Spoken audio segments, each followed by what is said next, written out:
आज हम लोग जिस केस की बात करने वाला है ये केस बहुत ही ज्यादा खतरनाक केस माना जा रहा है, क्योंकि इस केस में एक लड़की का खून हुआ है और लड़की का खून होने के साथ साथ उसकी जो पेट में 7 मंथ प्रेग्नेंट उसकी बेबी थी उसका भी कत्ल किया गया है। ये केस एक बहुत ही ज्यादा खतरनाक केस माना जा रहा है। इस केस में उस लड़की के बॉयफ्रेंड ने उसे भी मारा और उसके बच्चे को भी मारा। तो इस केस की मैं आप लोग से पूरी इन्फॉर्मेशन लेकर आप लोग सामने हाजिर है। तो चलिए वीडियो को स्टार्ट करते हैं। वीडियो स्टार्ट करने से पहले अगर आपने अभी तक मेरा यूट्यूब चैनल सब्सक्राइब नहीं किया है तो नीचे सब्सक्राइब वाला बंदा मेरे चैनल सब्सक्राइब कीजिए। वीडियो अच्छा लगे तो एक लाइक करना, लाइक करने के बाद एक प्यार से कमेंट करके बताना कि ये स्टोरी आप लोग को कैसी लगी। तो ये कहानी स्टार्ट होती है बिहार के एक छोटे से गांव से, जो कि जिस फैमिली में रहते थे उसके मदर, उसके पिता और सोनिया, क्योंकि ये सोनिया के ही बारे में पूरी केस स्टडी बनाई गई है। सोनिया की बहन और सोनिया और उसकी माता और उसके पिता, ये 4 लोग उस गांव में रहते थे। काम की तलाश में ये लोग दिल्ली वापस चले आए। दिल्ली में एक छोटे से गांव नालगोई में, जो कि एक छोटे से घर में, जो कि वे घर वो भी किराए का था, 4 लोग अपने गुजर बसर करते थे। इन्हीं के साथ इनकी जो दिनचर्या थी वो आराम से चल रही थी। बट सोनिया घर की सबसे बड़ी लड़की थी। उसको लगता था कि इंस्टाग्राम पे रील्स बनाकर या फिर सोशल मीडिया पे फेमस होकर अपने घर की आर्थिक व्यवस्था को सुधार सकती है। बट उसका कहना भी सोचना भी जायज था। और वो लड़की दिन भर दिल्ली के बड़े बड़े प्लेसों पे जाकर रील्स बनाती और रील्स बनाते बनाते वो सोचती कि मैं एक दिन फेमस हो जाऊंगी। फेमस होने के साथ साथ मैं अपने घर की अर्थव्यवस्था को सुधार लूंगी। सोनिया दिन भर अपने घर से बाहर रहती थी दिन में, और रात में घर पे रहती थी। दिन में बड़े बड़े दिल्ली के जो स्थान होते हैं उसे जाके रील बनाती। रील बनाने के साथ साथ वो सोचती रहती कि हाँ मैं फेमस हो जाऊंगी तो मेरे घर की व्यवस्था अच्छी हो जाएगी। ऐसा करते करते करते करते उसे एक जिंदगी में कुछ ऐसा एक अजीब मोड़ ले लेता है, क्योंकि सोनिया एक लड़के से जो कि प्यार करने लगती है, वो भी इंस्टाग्राम पे। उसे अपना सब कुछ मानने को तैयार है।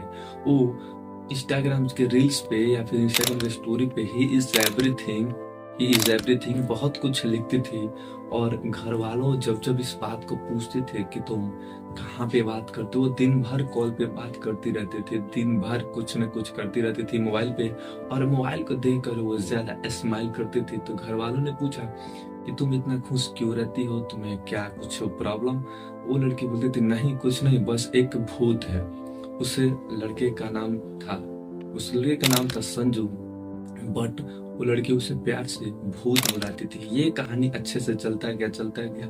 बट सोनिया कुछ दिनों से बीमार रहने लगी थी, और वो लोग जो सोनिया थी वो अपने घर को छोड़कर कहीं जा भी नहीं रही, नॉन स्टॉप घर पे ही रह रही थी और बीमार रह रही थी। तो सोनिया के घर वालों ने सोचा और पूछा कि ये लड़की इतने दिनों से बाहर रहती थी ज्यादातर, और अब ज्यादातर घर में रहती है। घर वालों को थोड़ा शक हुआ तो वो इस लड़की को चेकअप कराने के लिए उसके हॉस्पिटल ले गया। हॉस्पिटल में जाने के बाद उसे मालूम चला ही 7 मंथ प्रेग्नेंट। उसके बाद उसे घर वालों ने पूछा तो उसने बताया मेरा एक बॉयफ्रेंड है संजू, जो कि घर के आसपास में ही रहता है, मैं उससे ही शादी करूंगी। और इतना कहने के बाद वो ये भी बताए कि उसकी माता मेरे को एक्सेप्ट नहीं करेगी, मैं उससे भाग कर शादी करूंगी। मैं आपकी जानकारी के लिए एक बात बता दूं कि सोनिया के घर के जो भी लोग थे बहुत ही ज्यादा गरीब थे। सोनिया के पिता जो कि गायों के लिए, भैंसों के लिए चारा बेचते थे, और उसकी मदर जो सोनिया की माता जी थी वो दूसरे के घरों में जाकर जो काम होता है वो काम करते थे। इतने गरीब थे वो लोग। बट सोनिया सोचती मैं अपने घर की अर्थव्यवस्था इंस्टाग्राम से रील से गुजार सकती हूँ।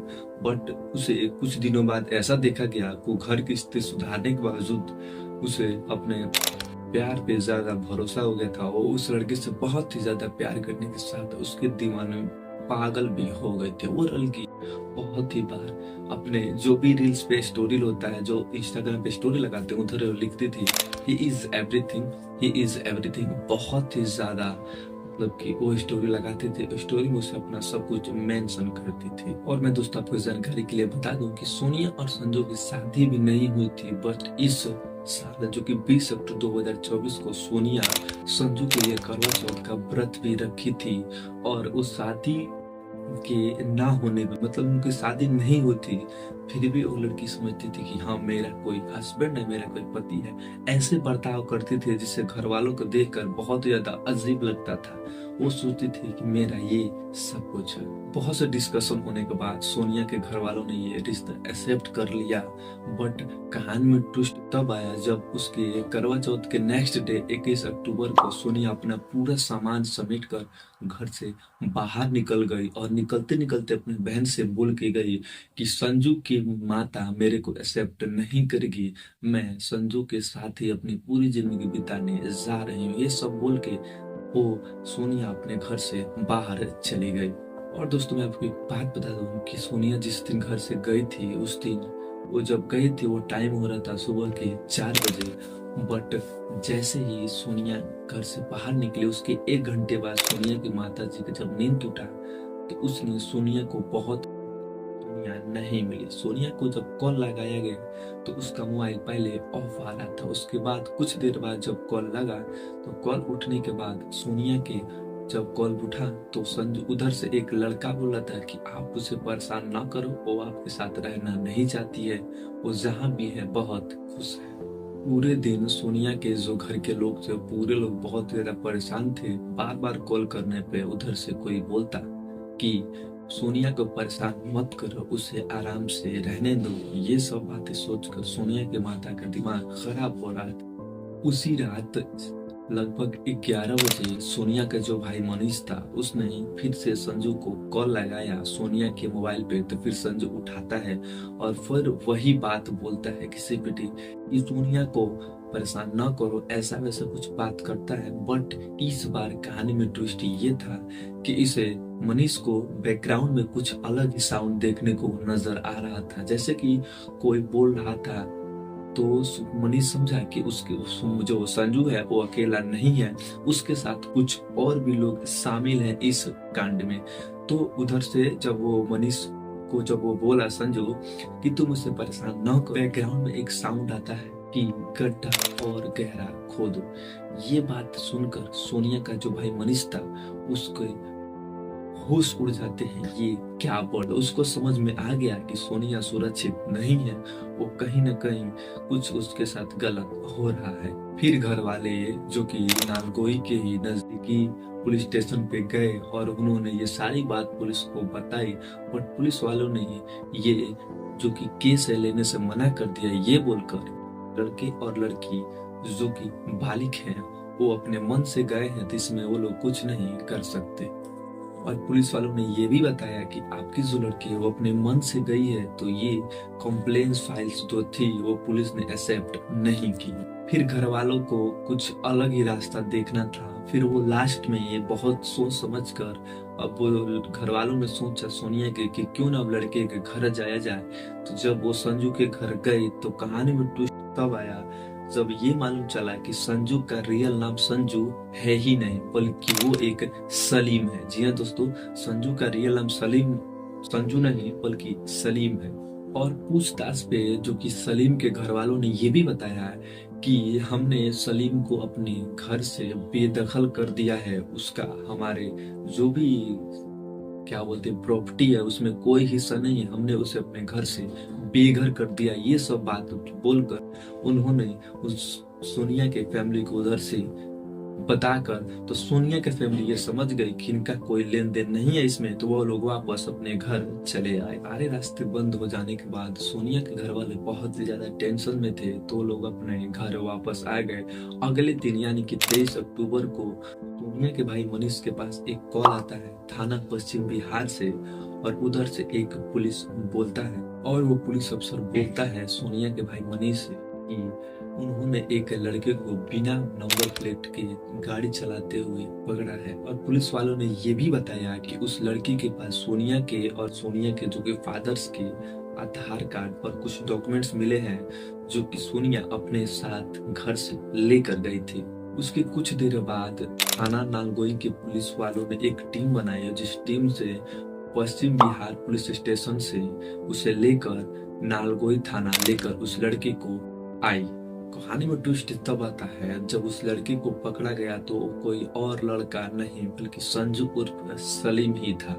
जब सलीम से पूछा गया सोनिया के बारे में तो उस लड़के ने बोला, मेरा उससे कोई नाता नहीं है, मैं किसी से अपना दोस्त यारी रखना नहीं चाहता हूँ।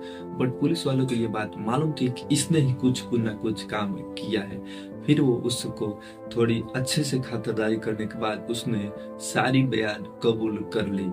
फिर जब संजू ने पूरी गवाही दी तो सामने एक ऐसा सच आया जिस सच को सुनने के बाद आप लोग भी बोलोगे ऐसा कोई कर सकता है क्या, क्योंकि संजू इसमें बहुत ही ज्यादा मास्टर प्लान के साथ सामने आता है। जब 21 अक्टूबर को सोनिया अपने घर से सामान लेकर बाहर निकली तब उधर एक गाड़ी में जो कि 4 व्हीलर गाड़ी थी उसमें संजू इंतजार कर रहा था और वो गाड़ी जो कि रेंट पे थी उसमें गाड़ी में ले सोनिया को बैठाकर वो चले गए। रास्ते में उसके 2 दोस्त पंकज और ऋतिक को भी वो गाड़ी में बिठाकर वो रोहतक के लिए निकल पड़े। जब वो लोग जब जा रहे थे तो बीच में कुछ झगड़ा टाइप से उन दोनों में होता है। सोनिया बोलती है मैं शादी करूंगी बट संजू इसे अपना पल्ला झाड़ लेता है। बहुत दिनों से सोनिया इस बात को बता रही थी कि मेरे को आपसे शादी करना है बट संजू इस उर्फ सलीम इस तैयार नहीं था। सोनिया को क्या मालूम था ये सब एक प्लान है, क्योंकि सोनिया समझती थी कि मैं अब घर से निकल गई हूँ तो मैं उससे शादी कर लूंगी और एक अच्छे से जिंदगी बिताऊंगी। बट ये बात सरासर गलत थी, क्योंकि संजू का प्लान तो कुछ और ही ज्यादा था। संजू को दिमाग में कुछ और ही कीड़ा चल रहा था।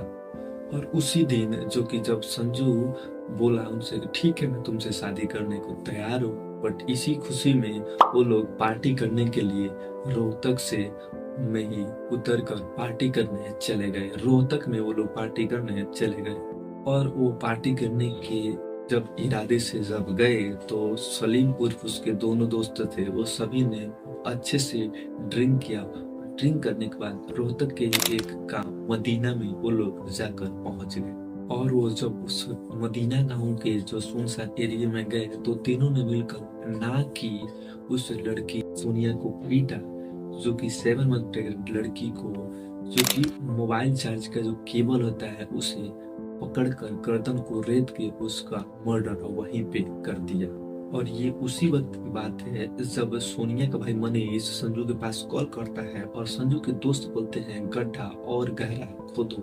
ये सारी बातें उसी टाइम हुई थी और उस सोनिया को 4 फीट गड्ढे गहरे में खोद कर उसे दफना कर वापस दिल्ली आ गए, क्योंकि उनका कहना वो लोग समझ रहे थे कि अब इस बात को कोई नहीं जानेगा। सोनिया जिसे अपने सच्चे प्यार मानती थी और जिसे सोचती थी कि इस बच्चे के जो बाप बनने वाला है वही दोनों की जिंदगी बर्बाद करके चला गया। यहाँ तक संजू को अपने उस सोनिया के पेट में पले बच्चे का भी थोड़ा सा भी कदर नहीं है। ये पूरा प्लॉट सलीम ने पुलिस के सामने पूरा ये जितना भी माजरा था पूरा कबूल कर लिया। सोनिया सलीम से बार बार बोलती कि तुम मुझसे शादी कर लो। शादी करने के बाद सोनिया बोलती थी कि मेरे साथ अच्छे से जिंदगी बिताओ, बट अभी सलीम तैयार नहीं था शादी करने के लिए और सलीम ये भी बोला कि जो भी तुम्हारे पेट में लड़का है उसे करा दो, क्योंकि सलीम अभी इस जंगल में नहीं फंसना चाहता था। और दोस्तों आपसे बता दूं कि संजू बहुत ज्यादा मास्टर प्लान के साथ उस लड़की से मिला था, उससे प्यार का ढोंग किया और प्यार का ढोंग करने के साथ साथ अपने जो जाति था उसको भी चेंज कर लिया, मुस्लिम से हिंदू बन गया। जब वो सोनिया से मिलता तो उसके कभी हाथ में कड़ा थे, कभी माथे पे टीका थे। वो वैसे ऐसे करके सोनिया को विश्वास दिलाता है कि मैं तुम्हें कभी नहीं छोड़ूंगा, मैं एक हिंदू ही हूँ, और अपना नाम भी चेंज कर लिया सलीम उर्फ संजू। जब जब हिंदू पर्व में जो भी कोई त्योहार मनता था जो होता था वो सलीम और जो कि उर्फ संजू था वो सोनिया के साथ अच्छे से साथ बिताते थे और हर एक हिंदू त्योहार वो मनाते थे। सोनिया के पड़ोसी ने बताया कि संजू अक्सर उसी टाइम घर आता था जब सोनिया के घर कोई भी नहीं था। 2 बातें हैं जो अभी तक किसी को समझ में नहीं आई है। जो पहली है, क्या सोनिया लास्ट टाइम मरते टाइम में क्या सोनिया को इस सलीम के बारे में सच्चाई मालूम थी, या फिर दूसरा कि क्या सलीम जो सोनिया को जो धोखा दे रहा था, जो इसने किया है मर्डर, वो क्या पहली और लड़की थी या कि कुछ ज्यादा ही लड़कियों इस चुंगल में फंस चुकी है। और एक और बात दोस्तों, जैसे कि संजू कुछ दिन पहले बोला था उस सोनिया से कि मेरे घर वालों ने मेरे को छोड़ दिया है, मेरे को अपने जो कि जायदाद से निकाल दिया है। बट ये सब होने के बाद जब संजू को सजा देने के लिए जो कानून जो कि तैयारी कर रहा था, उसी टाइम संजू के घर वाले लड़ने को तैयार थे संजू को बचाने के लिए। सब बातें देखकर लोग चौंक गए कि ये कुछ दिन पहले बोल रहे थे कि संजू मेरे से कोई मतलब नहीं रखता है, और कुछ दिनों बाद जब ये केस हो जाता है उसके बाद तो वो लोग ही उसे सपोर्ट आ जाते हैं। ये पूरी कहानी कुछ लड़कियों के लिए सबक है कि किसी भी अनजाने लड़के या फिर किसी भी लड़के से ऐसे प्यार ना करो कि कुछ ज्यादा ही हो जाए। आप किसी को भी भरोसा करें बट कुछ सोच समझ कर। इसका मतलब ये नहीं कि आप हर एक किसी पर शक करने लगे और हर किसी पे भरोसा करने लगे। आपको जो सही लगे थोड़ा जांच विचार कर उस पे आप भरोसा कीजिए। तो चलिए फ्रेंड्स, मैं आशा करता हूँ आप लोग इस कहानी से थोड़ी शिक्षा मिली होगी, और आप लोगों को अगर वीडियो अच्छा लगे तो मुझे लाइक करना और चैनल पर नए हो तो चैनल सब्सक्राइब करना। चलिए मिलते हैं अगले वीडियो, तब तक के लिए जय हिंद, जय भारत।